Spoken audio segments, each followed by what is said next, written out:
Hey, welcome back to the channel. I appreciate you all for coming and hanging out. This video, I'm going to show how I weathered a boxcar for the 1K giveaway. I am like 9 subscribers away from hitting 1K, and yeah, I'm almost there. Thank you all the new subscribers and all the other folks that keep hanging out with me.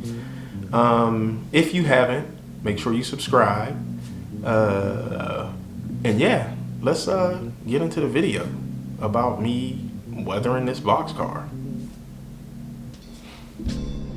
All right, cool. So we got everything taken apart, and we are ready to add some clear coat to this. Now, most paint companies have their own clear coats.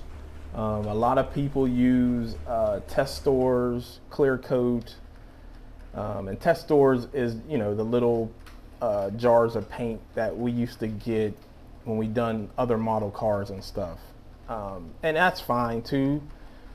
What I've learned is that Krylon, they have their own clear coat. I use a satin finish. I'm sure you can get a flat or a gloss. I use a satin.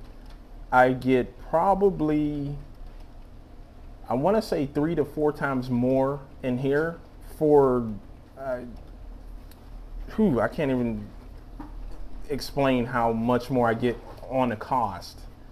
So the thing with those test stores is probably like a third of this, and it costs the same amount. So, I mean, already you're getting a deal, and I still got over half left in here.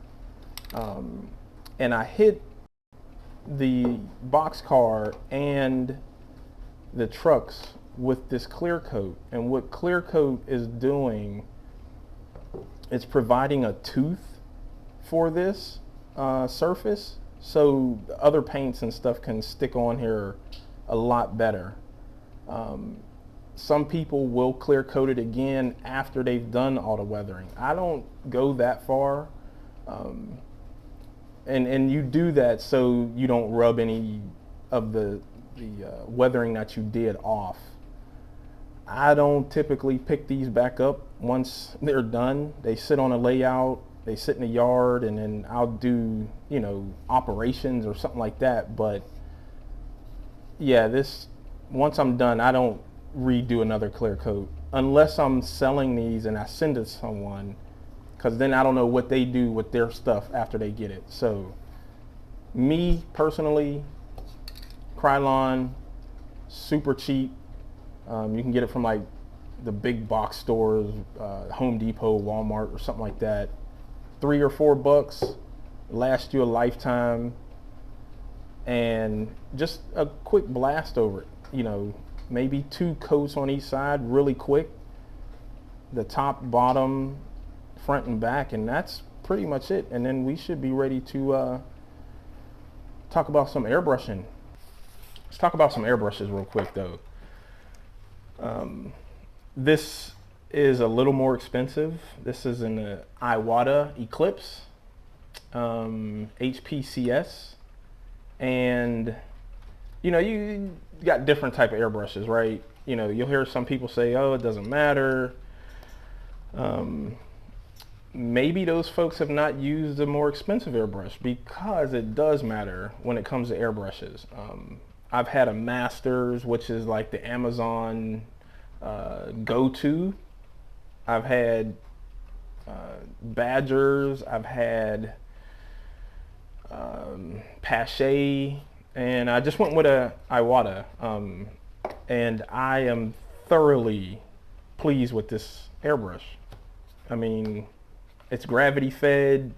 You got some that have the bottle at the bottom, but because I don't airbrush as a profession, this meaning doing t-shirts and anything else where you use an airbrush constantly, the gravity fed one is quick and easy to clean. Yeah, I love this airbrush. So let's talk about some paints that I'll be using real quick before we head over and actually airbrush some stuff. So these are different colors: Earth and Dust by Ammo, Mig Jimenez. They actually sponsor me, which I am excited about. And you can thin these out with some thinner that they provide as well, but their paints are really good, and they don't need me to say this, but they are like probably some of the best paints out there on the market. And you can see here it says brush and airbrush on here. I don't know if you can see that, but because it's brush and airbrush, it's thin enough to run through an airbrush without thinner, but it's thick enough to use with a standard regular brush without having to mix anything in there to make it thick. I typically thin my paint anyway, I think that's something I've been doing since I've been using an airbrush. And yeah, it's just some good paint, y'all. When you get some of this, tell them Wayman sent you. And yeah, we're going to head over to my station where I airbrush, and I'll put a couple coats on here, and I'll talk about some of the steps that I'm doing over there. So I got standard compressor that has a air tank on the bottom of this to capture moisture. So if you invest in compressor, airbrush, and all that stuff, make sure you get a air tank or moisture tank to capture, because you don't want water running through your hose and then coming out and mixing with the paint. Then you got the different gauges and your settings and all that stuff. You'll have to figure that out on your own as far as how much pressure you want to use, how much pressure you don't want to use.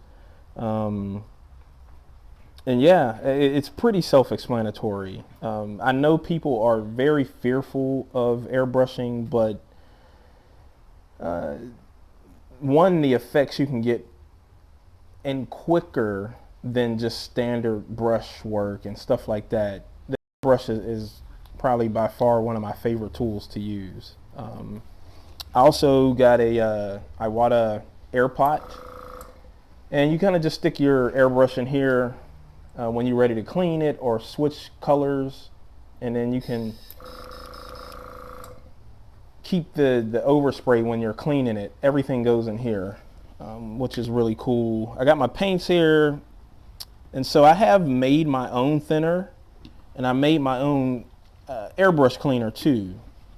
And actually, I'll probably put that down in the description of what I use, but this is like Windex, distilled water, and there's something I got up there, and I can't remember, but there's a formula. And then this is just distilled water in that formula again. And I think what that formula does is breaks up the water tension. But yeah, that's some good stuff. So if you don't have the money to, keep buying this stuff, which can add up, it's definitely good to make your own stuff. And so what I do, I'm gonna load some dust in this gravity fed thing here. Boop, boop, boop. Maybe 5 to 10 drops, depending on how much painting you're going to do. And then I only put like 1 or 2 drops of thinner in here. All right, so I got my boxcar. And as I was mentioning, before I start actually laying some paint down, is I'm gonna start painting over here, and then I'm gonna catch the boxcar, and then I'm gonna let the paint go out here. So I'm starting before the car and after the car, letting go. Just so the way the airbrush works, it's like a small paint can, right? And if you start here, you'll have a buildup of here and here, and then in here is where your fade or whatever you're trying to accomplish will look good here, but out here you'll have buildup of that paint, and we don't want that. We want it to be smooth all the way across. So whether you're doing box cars, model cars, action figures, whatever you're painting, you want to start off of that subject and go past that subject. And here we go. And so I got dust, and what dust is going to do is create this whole box car to look faded, like it's been out in the sun, like it's been out on the road, it's been beat up, right? So back and forth, and then I go up slightly, come back down. I can slow my movements back and forth. And I'm saying airbrushing, one, makes this thing, whatever you're trying to do, go so much quicker, and you can see the fade. So, you know, as trains move across the country, the dust from the wheels, the dust from the tracks, the metallic dust, the dust builds up a little more down here than it does up top. So that's what I'm attempting to replicate. And then I'll do that with a darker color. But up top here, the paint fades as well. So you can see, if I turn this over, you can see how dark this paint is. It looks like it was fresh out the shop. But on this side, that paint up top is super faded. It's almost white in some areas. And that's kind of the look I want to go for, because I want it to be weathered.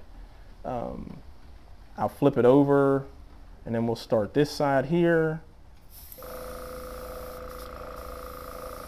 And again, I'm going over and starting before the actual box car. And as I'm painting, I really do need to invest in a spray booth, because I can see a lot of overspray. And so I got the trucks too that I'm gonna hit. I'm gonna lighten them up with this dust, and then I'll hit those again with the darker color as well. And they're just sitting on a chopstick, nothing special. And you kind of just make it a little weathered.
Hey, so I hope you're enjoying the video about weathering.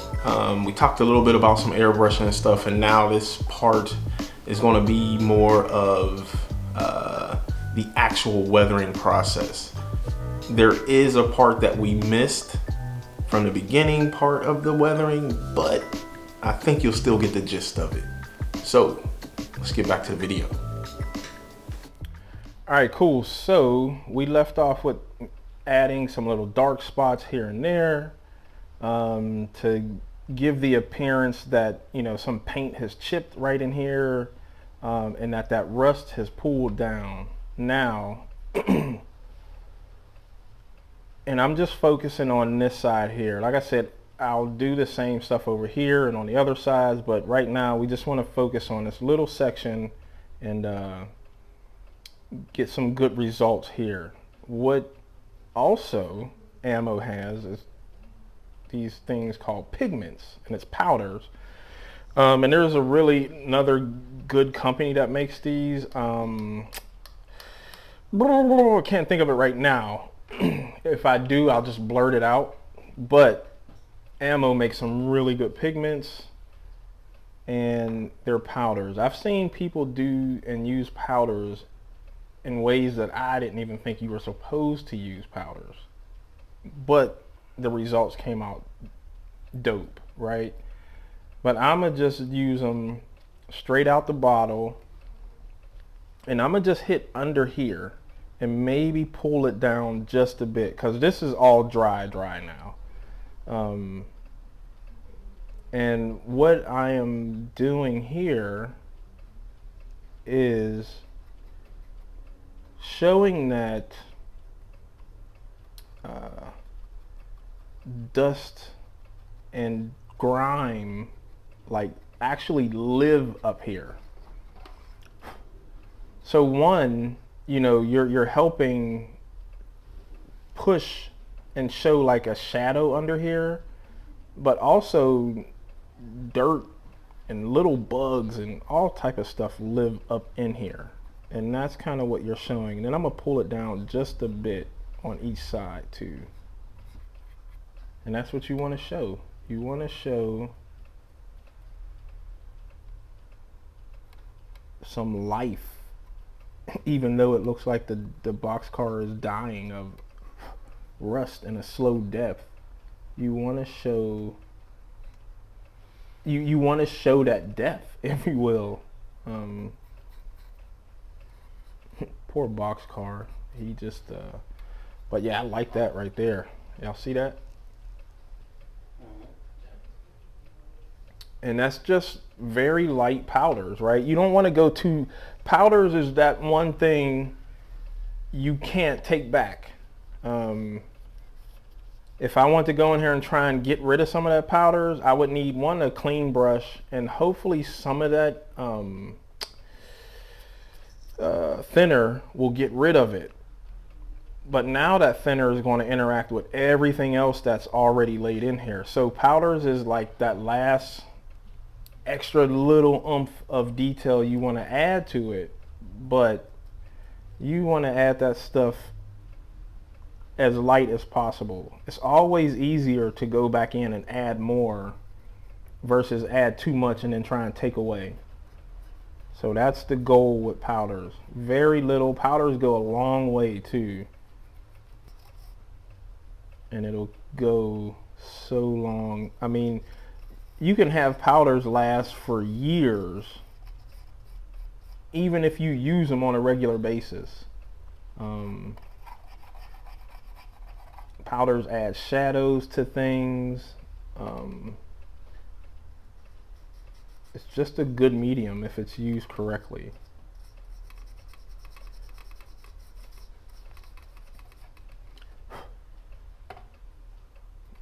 And yeah, so that's adding powders. Like I said, very little. Don't add so much to it, and you'll be fine.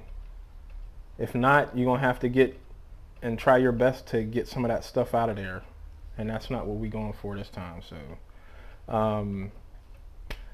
cool. I'm gonna finish the rest of that. I'm gonna show you how I do these trucks and wheels. I'll put it all together and we'll wrap it up, and that should be it, y'all. All right, cool. So we got some trucks and wheels. This is probably the easiest part of the weathering process for me anyway. And as far as the wheels, I got some paint poured here, some old rusts, and literally you just paint the inside of these wheels, right? And I'll do 2 coats on each side. So, you know, one side is doing its thing, drying. I will flip the wheel over Throw some paint in here. Oops, that's not what I wanted to do. We could put that on a blooper reel. So what you don't want to do is what I just done, is get the paint on that tip, because that's what goes back inside the truck, which allows the wheels to move freely. If that thing got paint or glue or anything else on it, it's obviously not going to ride well. So I'll clean that up in a little bit.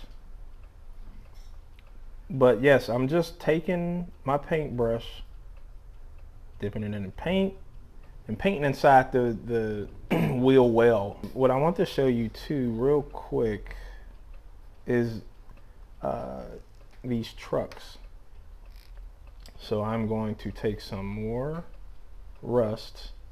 I'm gonna put it out here on this on my palette.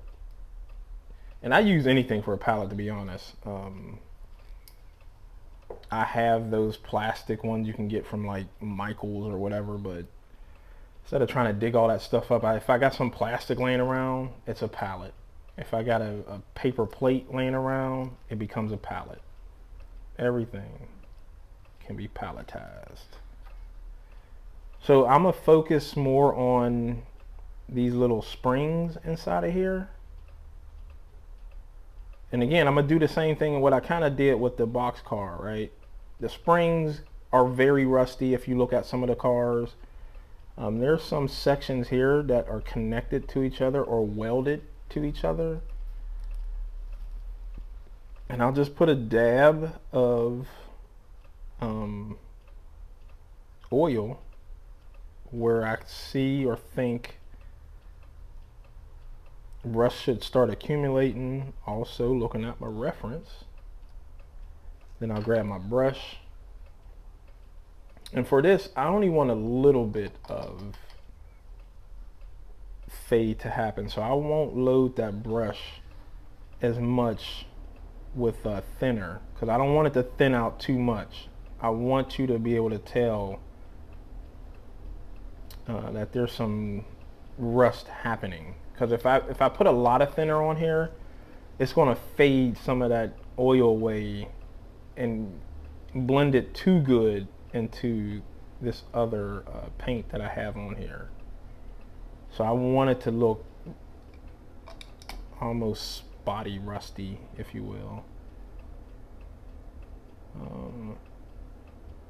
Yeah, and I'm just playing around with it, you know.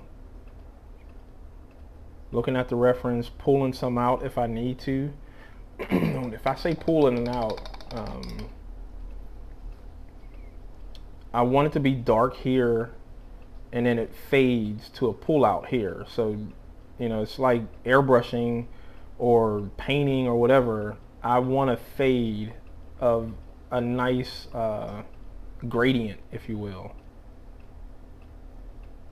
And so that's me just pulling it out. And so I'll have a little thinner on a brush, and I'll start where it's really dark, and then I'll just dab until there's no more paint left. Now there still may be a little thinner, but the paint has faded by me doing that. That's kind of what I'm doing here. Right? Cool.